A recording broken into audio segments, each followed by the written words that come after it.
ഒരു കാലഘട്ടത്തിന്റെ ശാന്തമായ ശബ്ദം, ഒരു സമൂഹത്തിന്റെ സ്വാത്വികനായ നേതാവ്, അറിവിന്റെയും വിനയത്തിന്റെയും വെളിച്ചമായി തലമുറകളെ നയിച്ച പ്രൊഫസർ കെ ആലിക്കുട്ടി മുസ്ലിയാർ ഇന്ന് ഓർമ്മയായിരിക്കുകയാണ്.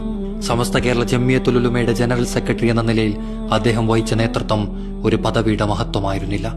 ഉത്തരവാദിത്തത്തിന്റെയും ത്യാഗത്തിന്റെയും സമർപ്പണത്തിന്റെയും ഒരു ജീവിതമായിരുന്നു അത്. വിദ്യാഭ്യാസ രംഗത്തും മതപഠന രംഗത്തും സാമൂഹിക ഇടപെടലുകളിലും അദ്ദേഹം പകർന്ന ദിശാബോധം അനേകം തലമുറകളെ രൂപപ്പെടുത്തി.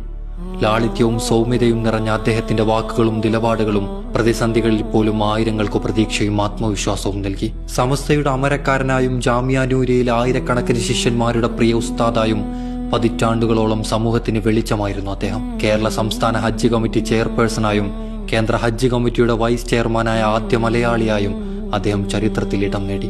ലിബിയ ഉൾപ്പെടെ അന്താരാഷ്ട്ര ഇസ്ലാമിക വേദികളിൽ കേരളത്തിന്റെ വിജ്ഞാന പാരമ്പര്യവും ഇസ്ലാമിക പണ്ഡിത ശ്രേഷ്ഠതയും ലോകത്തിന് മുന്നിൽ അഭിമാനത്തോടെ അവതരിപ്പിച്ച മഹാനുകൂടിയായിരുന്നു അദ്ദേഹം. അദ്ദേഹത്തിന്റെ വേർപാട് ഒരു കുടുംബത്തിന്റെയോ ഒരു സംഘടനയുടെയോ മാത്രം നഷ്ടമല്ല. കേരള മുസ്ലിം സമൂഹത്തിനും അദ്ദേഹത്തിന്റെ ശിഷ്യന്മാർക്കും സഹപ്രവർത്തകർക്കും അദ്ദേഹത്തെ സ്നേഹിച്ച ലക്ഷക്കണക്കിന് മനുഷ്യർക്കും നികത്താനാകാത്ത നഷ്ടമാണ്. അറിവും സേവനവും വിനയവും ഇഴചേർന്നൊരു ജീവിതം അവസാനിക്കുമ്പോൾ ശേഷിക്കുന്നത് അദ്ദേഹം തീർത്ത വഴികളും പകർത്തിയ മൂല്യങ്ങളും സൃഷ്ടിച്ച പാരമ്പര്യവുമാണ്. അള്ളാഹു അദ്ദേഹത്തിന്റെ പരലോക ജീവിതം വിശാലമാക്കട്ടെ.